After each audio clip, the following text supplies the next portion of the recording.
ये कहानी राम की है, जो एक गरीब लकड़हारा है, जो जंगल में जाता और लकड़ियाँ काटकर बाजार में बेचा करता था। वो जिस दिन लकड़ियों को बेचता, उसी दिन उसके घर का चूल्हा जलता, और जिस दिन वो लकड़ियाँ नहीं बेचता, उस दिन उसके घर का चूल्हा नहीं जलता था। ऐसे ही एक दिन राम जंगल में लकड़ी काटने जाता है।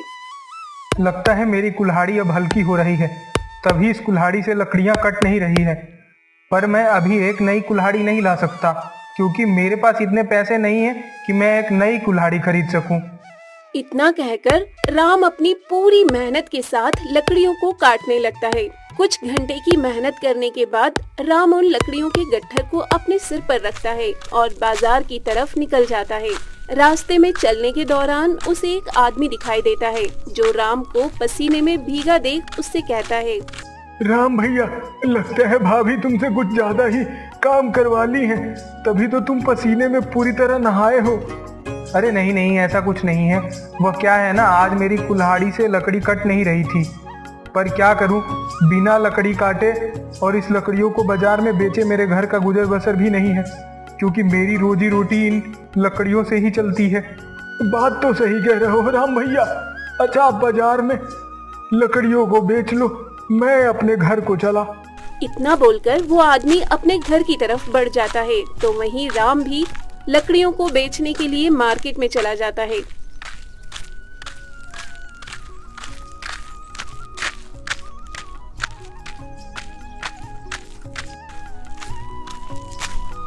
अरे राम भैया, लकड़ी तो देखने में बहुत ही लाजवाब और मजबूत दिखाई दे रही है। जरा बताओ तो क्या दाम लगा रहे हो इस लकड़ी का?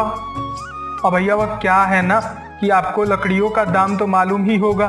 जो गांव के और लकड़हारे आपको जिस रेट पर लकड़ियां दे रहे हैं, आप उससे 2% कम ही पैसा दीजिए। वैसे भी अब आप ठहरे कारपेंटर, तो आपको लकड़ियों का दाम तो अच्छे से मालूम होगा, और कौन सी लकड़ी कैसी है यह भी आप बखूबी जानते हैं।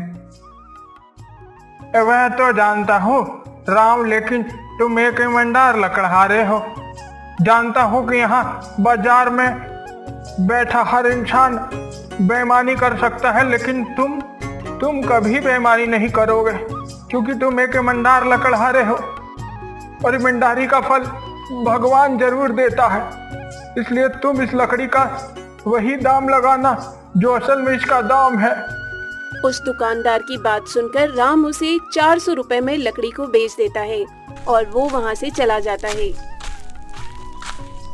राम एक ईमानदार लकड़हारा था। वो कभी भी पैसों के लालच में किसी के भी साथ बेईमानी नहीं करता था। ऐसे ही एक दिन राम जंगल में लकड़ियाँ काटने के लिए जाता है, और तभी उसकी नजर एक सूखे पेड़ पर जाती है। जिसके बाद राम उस पेड़ को जैसे ही काटने लगता है, वैसे ही उस पेड़ से खून गिरने लगता है।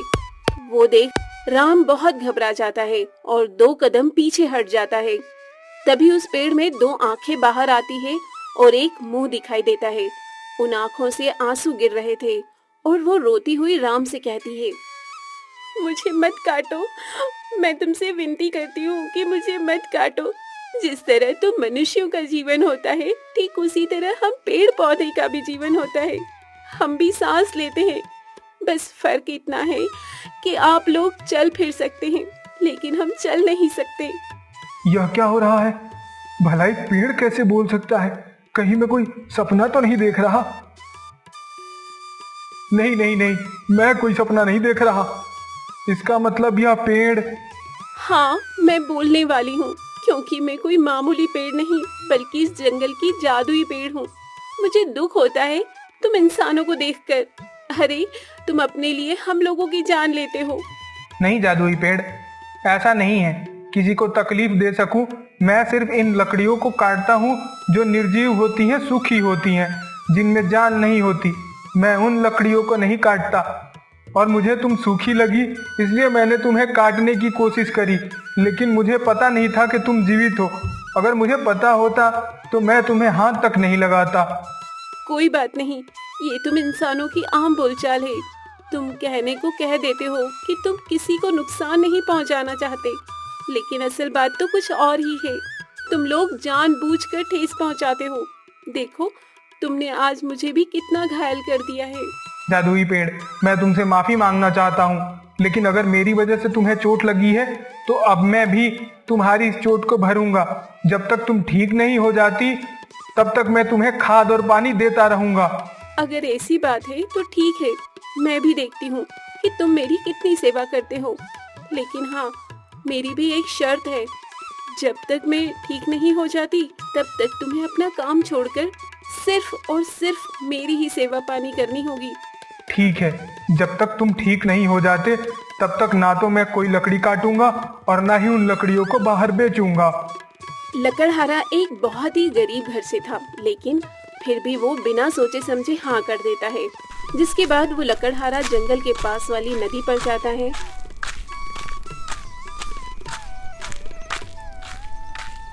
और वहाँ से पानी लाकर उस पेड़ में डाल देता है। अब इस तरह लकड़हारा रोज जंगल आता, लेकिन बिना लकड़ियां काटे वो पेड़ को खाद और पानी देकर चला जाता है।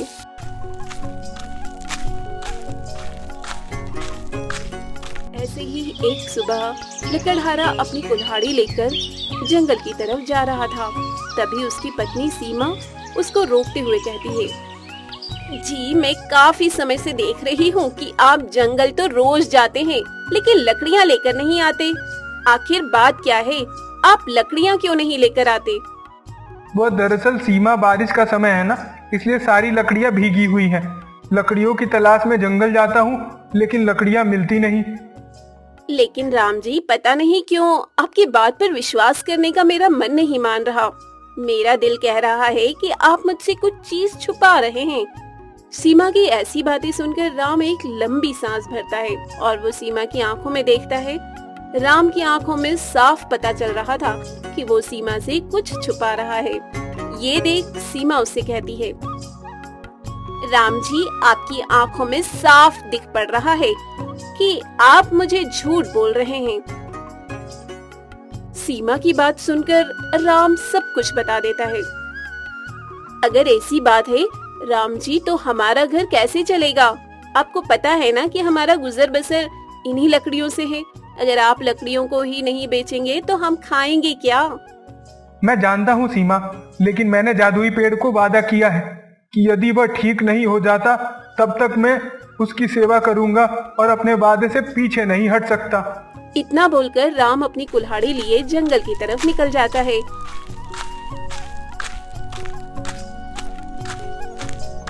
समय गुजरता है और गुजरते समय के साथ राम दिन रात उस पेड़ की सेवा करता है। देखते ही देखते 1 महीना गुजर जाता है। राम के घर में खाने को अन्न नहीं था, उनके कपड़े फट रहे थे, लेकिन अपने दुख दर्द को भूलकर राम सिर्फ और सिर्फ पेड़ की सेवा करता है।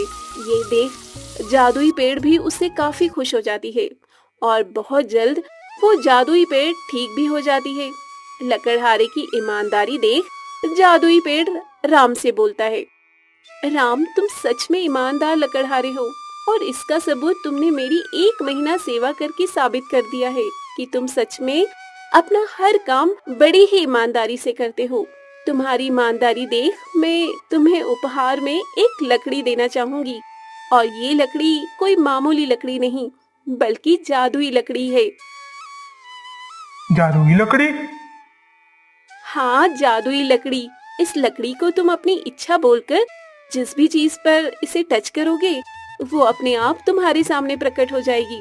लेकिन हाँ, इस लकड़ी की एक खास बात है और ये है, इस लकड़ी को कोई भी बेईमान आदमी नहीं छू सकता। जादुई पेड़ की बात सुनकर राम उस लकड़ी को अपने हाथ में लेता है। तभी वो जादुई पेड़ नॉर्मल पेड़ में बदल जाता है। पर वह सच में जादुई लकड़ी थी या नहीं थी, ये जानने के लिए राम एक पत्थर पर उस लकड़ी को रखकर कहता है, हे जादुई लकड़ी, मेरे घर में पिछले 1 महीने से राशन नहीं है। मेरी बीवी भूखी सो रही है, इसलिए मैं चाहता हूँ कि मेरे घर के लिए राशन आ जाए। राम के बोलते ही वो पत्थर एकदम से चमकता है और कुछ ही देर में वो पत्थर अनाज में तब्दील हो जाता है। ये देख राम की आंखें फटी की फटी रहती है और उसे विश्वास हो जाता है कि ये कोई आम लकड़ी नहीं बल्कि जादुई लकड़ी है। इस तरह राम उन राशन को लेकर अपने घर जाता है और अपनी बीवी को सारी बातें बताता है। अरे वाह, ये तो सच में बहुत ही अच्छी बात है। अगर ऐसा है तो अब हम अपनी सारी इच्छा इस लकड़ी से ही मांग लेंगे। सीमा, हम अपनी सारी इच्छा इस लकड़ी से नहीं मांग सकते, क्योंकि मैं एक ईमानदार लकड़हारा हूँ और ईमानदारी इसी में है कि मैं मेहनत करके कमाऊं। लेकिन हाँ, अगर हमें कभी किसी चीज की जरूरत पड़ी तो मैं जरूर इस लकड़ी की मदद लूंगा। इस तरह राम अपनी पत्नी को समझाता है और एक बार फिर ईमानदारी से अपना काम करता समय गुजरता है। और गुजरते समय के साथ गांव में किसी को कोई भी समस्या होती तो राम अपनी जादुई लकड़ी का सहारा लेकर उसकी मदद कर दिया करता। समय गुजरता है और गुजरते समय के साथ अब पूरे गांव वालों को पता चल जाता है कि राम के पास एक जादुई लकड़ी है और वो उस जादुई लकड़ी की मदद से गांव वालों की मदद कर रहा है। ऐसे ही एक दिन वो सेठ अपने आंगन में बैठे राम की लकड़ी के बारे में सोच रहा होता है। एक मामूली सा लकड़हारा गांव में इतना फेमस हो गया, हर किसी की जुबान पर सिर्फ और सिर्फ राम आता है। मैं गांव वालों की इतनी मदद करी, लेकिन गांव वालों ने कभी मेरा नाम नहीं लिया। लेकिन जब से इस राम ने लोगों की मदद करना शुरू करी है, तब से लोगों ने मेरे पास ना तो कर्ज मांगने आते हैं ना ही मदद। एक जादुई लकड़ी की वजह से ये बहुत ही महान बन रहा है। ना पर कोई बात नहीं है राम, मैं तेरी लकड़ी को छीन लूंगा और फिर देखता हूँ कि तू किस तरह से तू गांव वालों की मदद करता है। सेठ रामू की लकड़ी छीनने का प्लान बना लेता है और रात होते ही सेठ रामू के घर पहुंच जाता है उस जादुई लकड़ी को चुराने के लिए। लेकिन जैसे ही वो लकड़ी को हाथ लगाता है, वैसे ही वो लकड़ी सेठ को मारने लगती है, जिससे सेठ वहां से भाग जाता है। समय गुजरता है और गुजरते समय के साथ गांव में बारिश काफी ज्यादा होने लगती है। इतनी बारिश होते देख राम को अंदाजा लग जाता है कि बाढ़ आने में ज्यादा समय नहीं है, इसलिए वो जादुई लकड़ी को उठाता है और अपने घर के बाहर जाता है।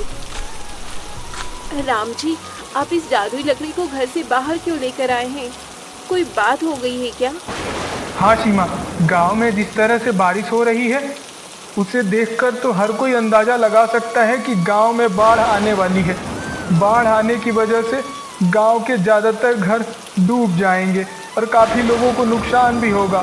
इसलिए मैं सोच रहा हूँ कि मैं अपने घर को ही बड़ा बना लूँ। इससे हमारे गांव वालों को कोई परेशानी भी नहीं होगी और जब तक बारिश होगी तब तक वह हमारे घर में सेफ्टी के साथ रहेंगे। आइडिया तो बहुत अच्छा है, क्योंकि न जाने कितने ही हम जैसे गरीब लोग इस बाढ़ में बेघर हो जाते हैं। इससे तो अच्छा है कि वो हमारे घर रह ले। इस तरह राम उस लकड़ी को अपनी झोपड़ी के ऊपर लगाता है और अपनी इच्छा प्रकट करता है। हे जादुई लकड़ी, बारिश बहुत हो रही है, जिस कारण मेरे गांव में बाढ़ आने की संभावना है। मैं प्राकृतिक आपदा को तो नहीं रोक सकता, लेकिन मैं चाहता हूं कि मेरा घर इतना बड़ा हो जाए कि मेरे घर में पूरा गांव समा जाए, साथ ही उन्हें कभी भी खाने, पहनने और ओढ़ने की कमी ना हो। राम के इतना कहते ही वो लकड़ी चमकती है और उस लकड़ी के साथ अब उसके घर से भी एक तेज रोशनी निकलती है। तेज रोशनी निकलने के कुछ देर बाद राम अपने घर को देखता है, लेकिन उसका घर वैसा ही रहता है। तो बाहर से उसकी झोपड़ी में कोई भी बदलाव नहीं आता। ये देख राम अपनी पत्नी सीमा से कहता है, सीमा देखो, हमारे घर में कोई बदलाव नहीं आया। कहीं ऐसा तो नहीं कि ये लकड़ी अब मेरी बात ना सुने या फिर ये हमारे घर को बड़ा करने में असमर्थ हो। आप ऐसा क्यों कहते हैं? अगर हमारे घर से रोशनी आई है तो इसका मतलब ये है कि हमारे घर में ज़रूर कुछ बदलाव हुआ है, लेकिन दिखावटी नहीं। इसलिए अब हमें अंदर जाना चाहिए। सीमा की बात सुनकर राम अपने घर के अंदर जाता है।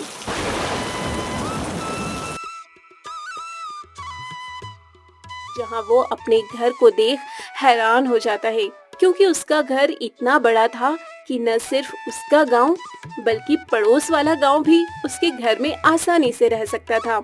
ये देख राम काफी खुश हो जाता है।